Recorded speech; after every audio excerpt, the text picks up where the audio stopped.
to what happened on October the 7th? Oh, it was terrible, of course. I mean, we kind of get our news kind of also secondhand because, you know, my wife's family, they live in Gaza. They have cousins and uncles there, and their house also was bombed. We haven't been able to communicate with them for the past 3 days. Communication are lost. So we don't know actually what is the, how are they doing, but, you know, we're used to that. I mean, it's just like, it's very repetitive. We're used to that. We're used to them being bombed every time and moving from one place to the other. You know, it's just like those Palestinians, they're very dramatic. Israel killing us. But they never die. I mean, they always come back. You know, they're very difficult to kill, very difficult people to kill. I know because I'm married to one. I tried many times, couldn't kill her. I mean, there's a dark humour there, and I understand why. Because no, it's not dark humour. I try to get to her every time, but she uses our kids as human shields. I can never take her out. Again, I understand the humour, but to be serious, Bassem, about this, tonight there is... I will be serious. Now, I will be serious. I was watching your interview with Ben Shapiro, and I'll tell you one thing. Yeah. I think that Ben Shapiro is one of the smartest people who ever walked this earth. He's very, very smart. I follow him, and I believe everything he said. And when he came on your show, his solution was, and I quote, his solution was that the solution for this is for Israel to annex Gaza and to kill as many son of bitches as possible to make sure that this will never happen again. And anyone who called for a ceasefire will be a terrorist sympathizer. So God forbid, I don't want to be labeled as a terrorist sympathizer. So I agree with Ben Shapiro. I think we should kill as many son of bitches as possible. Well, let me, so okay, far, but Bassem, let me... so far, 3,500 people were killed, including 5,000 son of bitches in the bombing of the Baptist hospital as we speak right now. 1/3 of those 3,500 were children. So my question to Ben Shapiro is, how many more son of bitches do we need to kill so Ben Shapiro is happy? Okay, because it changes Bassem, from 1 year. It changes from one. I'm sorry that.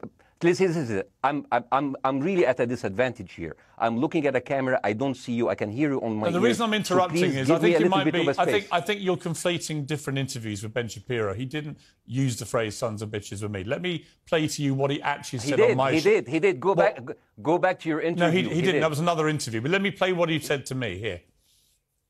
Well, frankly, I don't believe in proportionate response to terrorism. I believe that the way that you stop terrorism is with wildly disproportionate response. That doesn't mean in terms of targeting civilians. It means in terms of killing as many terrorists as humanly possible and allowing them to dictate the terms of engagement by hiding behind civilians in areas that they are supposedly responsible for means that the only option for Israel is to surrender to Hamas's hatred of its own citizens, its willingness to use its own children as human shields. No country worth its salt could ever do that.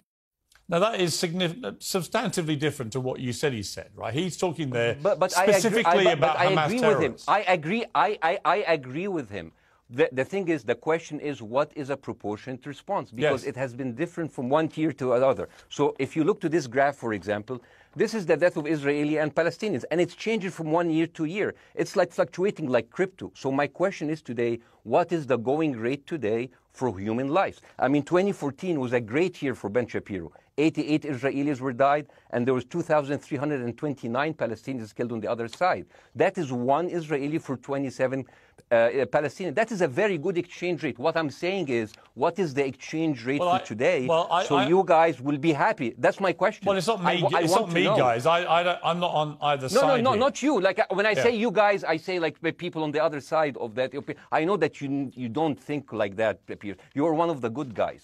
But let me tell you something. I mean, the reason that I'm using this is that, I mean, I can't remember what happened in 2014, and there was no music festival, but there must be something. I mean, they must do something. It is their fault. It has to be something. I mean, 2018, 300 Palestinians died.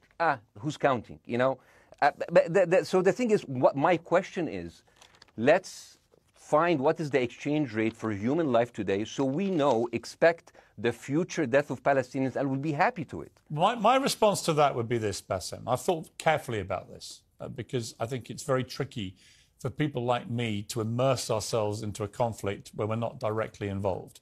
And I thought carefully about what I feel about this. I feel that the scale of what Hamas did on October the 7th supersedes anything else I've seen in this conflict, really ever. the savagery, the butchery, the slaughter of 1,300 people, the shooting of babies, the 100%. Kidnapping of grandmothers, and so on. So if we can agree on that, which I think is inarguable, then the question then becomes, again, about proportion. I don't disagree that there's been a lot of bad stuff on both sides going back historically for decades. But if we agree that this was on a different level altogether, quite deliberately by Hamas, designed to provoke... No, here's my question. Let me ask you a question. And the question, because you raised it earlier about proportion. I honestly don't know what the proportionate response is. I honestly don't. I don't. I've been watching the airstrikes this week thinking... So what's your question? Well, I would ask you, if you were Israel, what would you... If I was Israel? If you were Israel and that had happened to you, what would you think would be the appropriate way for the country to respond? I would do exactly like Israel did, kill as many people as possible, since the world is letting me do it. I mean, I can do it because I can, you know. But the thing is, you know what? I agree with you. And you know what? I'm going to be even ahead of you, because I see the question coming. Do you condemn Hamas for the atrocities? Yes, I condemn Hamas. I condemn Hamas. Hamas is the source of all evil. They're a reason for everything. And you know what? Let's, for a minute, imagine a world without Hamas. Right. What will this word look like? Let's give this word a name, and let's name this word the West Bank. Hamas has absolutely no control in the West Bank. And since the beginning of this year, only through August, 37 Palestinian kids were killed. No music festival, no paragliding, no Hamas. Since the occupation of the West Bank, 7,000 Palestinians were killed. No music festival, no paragliding, no Hamas. I can go on and on and on and on. No, but you don't need to, because in a way you're preaching to the choir. I've followed this crisis. Oh no, you're not preaching. So the thing is, like, in the sense that I know that what you're saying has validity. Of course, Piers. By the way, Piers. I am at a disadvantage here. I can hear you. I cannot see you. I am in a claustrophobic room, and so please cut me some slack and don't interrupt me and interrupt my points. Sure. So, because this has to be fair. Understand. Because if you want to only hear your opinion, I can just condemn Hamas and go home. I can do that. So, do you want to do that, or do you have a much more nuanced conversation? No, I absolutely want to have a nuanced conversation. I wasn't aware I was interrupting you. I thought I was letting you speak. Amazing. So I would say I really applaud Israel for doing one thing that no military force in the world does. Because I heard Ben Shapiro and I heard Ron DeSantis, and they said Israel is the only military force in the world that warns civilians before bombing them. I mean, how fucking cute. That is so nice of them. Because with this logic, if Russian troops started warning Ukrainians before bombing their houses, we're cool with Putin, right? I mean, okay, Habibi, you have warned them, go invade. It's fine. You have done your job. I mean, the thing is, and I understand, and I also heard Ben Shapiro talking about Human Shield. So you remember my wife's family, they live in Gaza. So I asked them, I told them, when Israel gives you the nice warning, the cute warning, does Hamas force you to stay in your home so you can be bombed and use as human shield? You know what, Hassan here, my wife's cousin, he's a loser, you know. He told me, you know, when I asked him, does that happen? He told me, no. The lying son of a bitch lied to me. I told him, you don't understand. Ben Shapiro and Ron DeSantis keep saying that Israel warns you and Hamas asks you to stay put. So I told you, he's a loser. He never kept a job. He even failed in all of the interviews to become like a human shield. I would believe Ben Shapiro. Let me ask you this, So let's go with that. No. Let me ask you At some point, I must be able to ask you questions. It's not a monologue for you, Bاسم. If we agree that for the 14,000 casualties, I mean, who's counting, are human shield, does that mean that every single one of those civilians was standing, obscuring a military target behind them? Because that's a lot of weapons. I mean, Hamas is packing. No, of course it doesn't. And look, So there's some collateral damage. Lots of collateral damage. Yes. It's fine, yeah. You kill some to save some and then kill some more. Yeah, I agree. Yeah. Well, let me ask you this. Again, it comes back to proportionate response. When the world decided it had to get rid of ISIS because of the appalling butchery they were carrying out, it did so by also killing, very sadly, a lot of civilians along the way by doing airstrikes against places which killing civilians are inevitable. You said that in the beginning. My point is, it's inevitable. Yeah, but once Israel has decided that they want to get rid of Hamas, and Hamas is embedded with civilian population, I'm very concerned about what's going to happen next. I've written a column tonight saying, I remember the Iraq war, which I opposed, right? I remember all this. So my question for you is, what would you think would be an appropriate response by Israel to what happened? Well, these are years of disproportionate responses of Israel. Right. Did it solve the solution? Did it solve the problem? Did it work before, so it will work? What will be the surprise this time? What will be the twist that will make this work this time? What will be different this time? Seriously, I mean, like, this is only the last 15 years. I mean, because it's too many papers. I just got this. But how will this be different? And the thing is, I am so glad in the introduction that you mentioned the Iraq war. I applaud you, Piers, for saying that, because you were honest about it. You said that spreading lies, like WMDs, make people look at those people as less of humans, and they would accept the death of 1 million Iraqi, whether by sanctions or by invasion, right? You are a good man. This is amazing. And you know what is similar? Is when you spread the lies of 40 decapitated babies, although it was refuted. So what happens when people hear that, killing babies is horrible. But when you say decapitated 40 babies, you are planting a certain image with a certain trigger in people's mind. Who has said that? Who has said 40? Who has said that? Who has said 40 decapitated? Who has said that? You have repeated. No, I haven't. What? I've never said that. You haven't said on your show 40 decapitated babies? Never. Ben Shapiro didn't say it? No. Ron DeSantis didn't say Nobody it? has said it. Okay, no, nobody said it? No. Oh, okay, maybe I am wrong. Decapitated. Here's you're the wrong. thing. I've never said that. What happened, no, you're wrong. But the thing is, when Iraq, the thing is, the same thing is happening in Iraq. Ben Shapiro once tweeted, not even about Gaza, about the West Bank, when Israel continued to build the illegal settlement. He said, 2017, Israel likes to build things, and Arabs, not Palestine, not Hamas, Arabs like to bomb crap and live in open sewage. Yeah, I thought that was very the Israeli defense minister, he said, those are human animals. And the thing is, Ben Shapiro should know better, because, long before the Holocaust, before Jewish people were thrown in the gas chambers, the Nazi propaganda called them rats. Now, as a human being, I will never accept that another human being being thrown into a gas chamber. But a rat, kill 10, kill 1,000, 3,500. They are son of a bitch. They are human animals who live in open sewage and decapitate babies. And because of that propaganda, Mr. Morgan, that guy in Illinois, the 71-years-old guy, he killed, stabbing the 6-year-old Palestinian kid in Illinois 26 times. And he used to play with him. They used to be friends. But he went in, marching into their apartment, stabbing his mother and killing him, shouting, all Muslims could die. Yeah. It took you 80 years to change one word from Jewish to Muslim. And then you transferred your guilt to us and took away our land. Bاسم, let me ask you a question. That deal sucks, man. Let me ask you a question. How do we get from where we are now to peace? Well, first of all, you need to change the perception. Nikki Haley, the American presidential candidate, said, we are in Israel in this because it's a fight between good and evil. Now, if you already decided someone is good, he can do no evil. And if you decided someone is evil, it's good to kill them. Killing them is good. You see, and the thing is, it is not like something new. I mean, I look at history and I see, I'm sorry to say this, but Westerners has always dealt like this with indigenous people. You first treated them like savages, Native American, First Nation, Aboriginal. They're savages. Kill all the savages. And then when they're almost extinct, you start feeling sorry for them, like animals.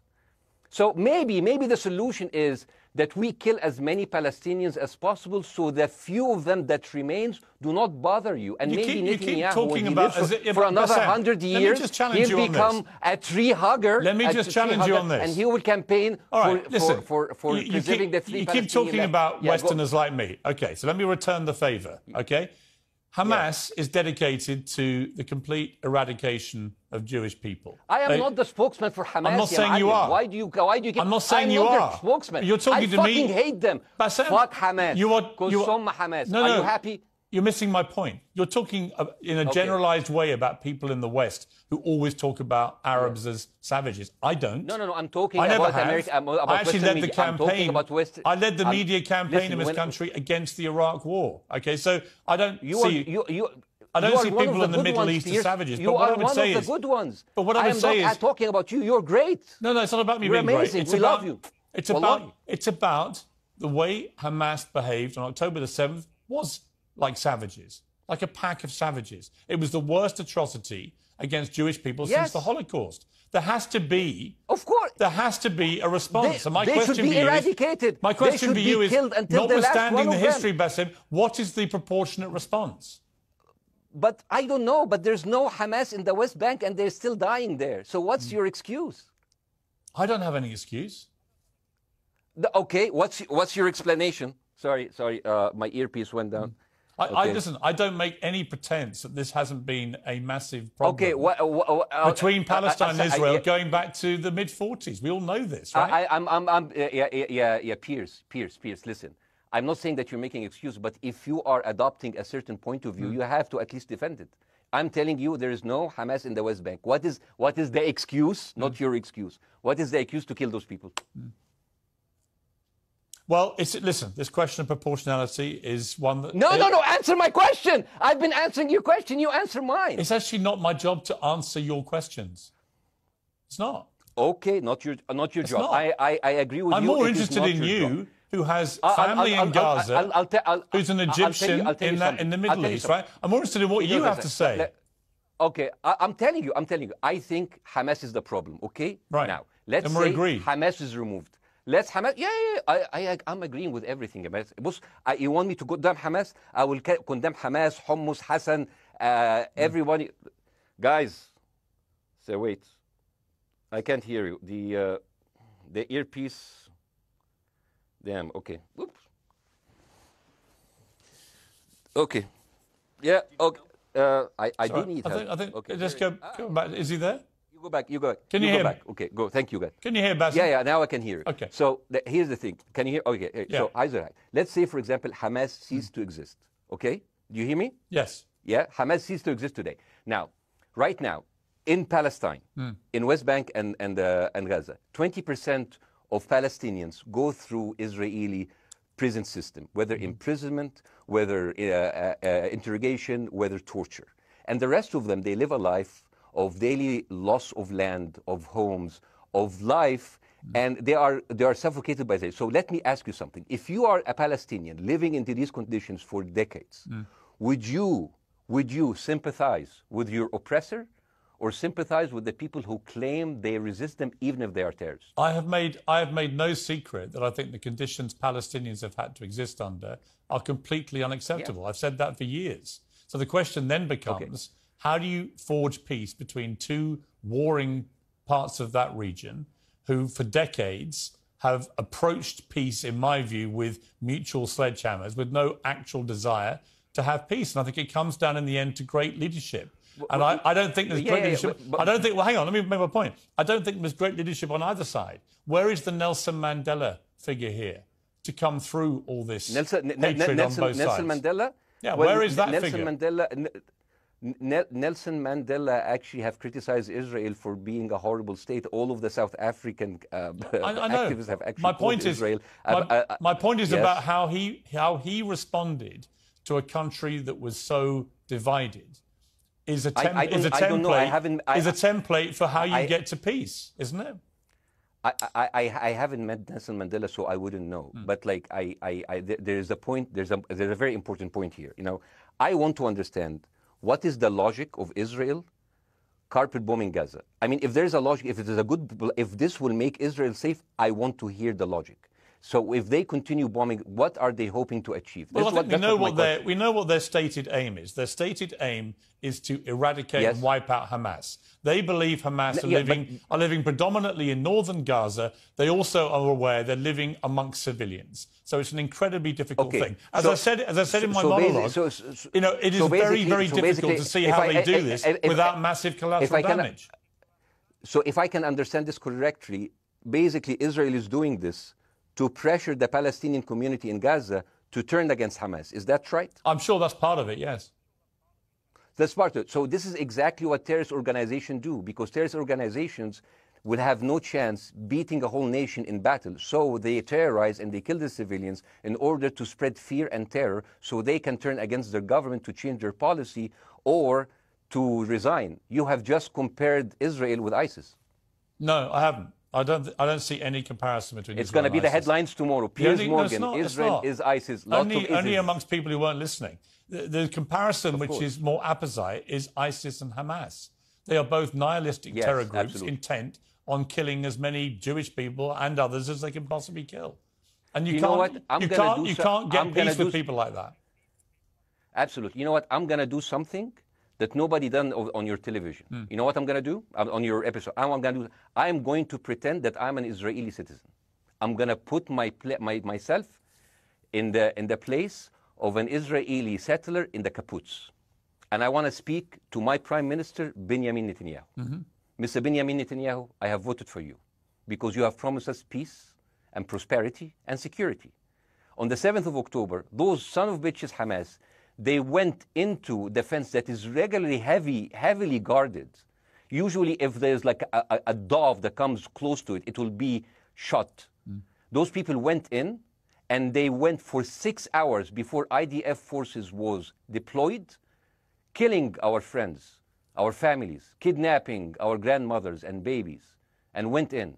I want to ask you, Mr. Prime Minister, after you have fractured the Israeli community and you have fucked our courts, our Supreme Courts, what are you doing with the money being given to you, to the United States? Also, you are carpet bombing Gaza with absolutely no regard to our hostages, our people. I heard a rumor in the kibbutz that you're doing that you let that happen as an excuse to carpet bomb Gaza, so you push them into Sinai. And I didn't believe that. It's like, not my prime minister. He can never do that. And then I watched an interview for Danny Ayalon. He was your chief advisor. He was also the Israeli ambassador to the United States. And you know what he said, Mr. Prime Minister?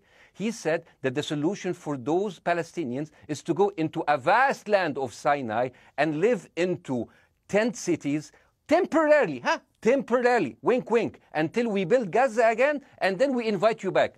يعني عبط احنا بقى. يعني فاهمني؟ As we've seen this movie before. So يعني, and when I saw this, I couldn't explain to my fellows in the kibbutz, how come our Israeli government is trading human lives for another piece of land? So as an Israeli citizen, I need to hold my Israeli government accountable. And as an American citizen, I want to know all of these money that we are giving to Israel. We're giving them $4 billion every year. Joe Biden said it's the best investment America ever done. Well, if I am in the place of Joe Biden, I would say, sorry, don't speak. I would say, if I was Joe Biden, I would go down and whisper in the ears of Netanyahu and tell them, I hate bad investments. They haunt me, like Littlefinger in Game of Thrones. But the thing is, this is the problem. Israel always victimizes itself, and I have never seen a victim putting their oppressor under siege and bombing them 24/7. Israel wants you to believe that they are the victim. Dealing with Israel is so difficult. It's like being in a relationship with a narcissistic psychopath. He fucks you up, and then he makes you think it's your fault. All right, you Bاسم. look at Israel as Superman, but they're really Homelander. Bاسm. Wallahi, they are shooting Bاسm, I wanna fish say in a one barrel, thing. and they are annoyed with the splashes. Bاسm, I want to say two things. One, if you could just slightly mind your language. We are uncensored, but if you keep swearing, I'm very sorry. We have to apologise to viewers who may be offended by that. I apologize. But I understand passions run high, apologize so let's not get too bogged down about the odd swear I word. apologize to the viewers. I apologize to the viewers for my language. My second and for question is this. The sight of dead civilians. After the break, we have the managing director of the Daily Wire, which is Ben Shapiro's company. We were going to interview him on his own, but he's happy to come on and talk with you directly if you are prepared to stay. Well, of course, I can stay, but again, I am in a disadvantage, and I would like to have my space to respond. Okay, we'll come back after the break. Because here's the thing. There's Bاسm, two things we're I want going to go to a break. All right. When we come back from the break, it'll be you and Jeremy Boring from the Daily Wire. I have news. We're taking a short break, Bاسm. I'll be back. Hi, Jeremy. Please say hello to Ben Shapiro, and please tell him that I do think he is the smartest person to ever walk the earth. Thank you so much. So, as response to Jeremy, I agree with everything you said. I mean, what is disproportionate? I mean, he just used the examples from Second World War and America, showing that civilian casualty is. I mean, I heard his voice. He was very sad, and as he was telling us, it is so inevitable to kill so many civilians because it's something that we cannot avoid. I hear the sadness in his voice, and I know that it's a very difficult decision to kill all of these civilians, because that's for a higher cause. And I understand, but my question, I have two questions.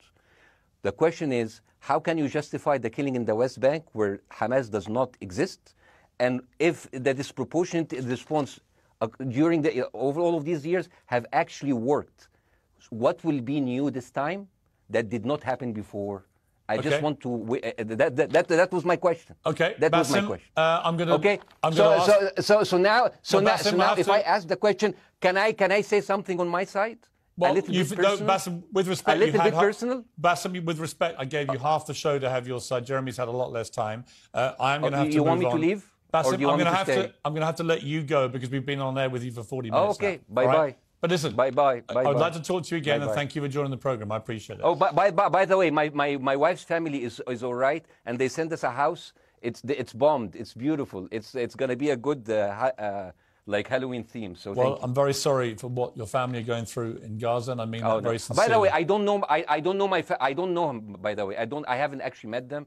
They didn't even come to my wedding. They couldn't because they are stuck in Gaza. Okay. And she never saw them because, Gaza is not a destination. Bاسm, as I say, we hear their voices, and it's they die. It's fine. It's fine. Bاسm, I wish your family all the very best. Thank you for joining me. I appreciate it. I don't. Thank you.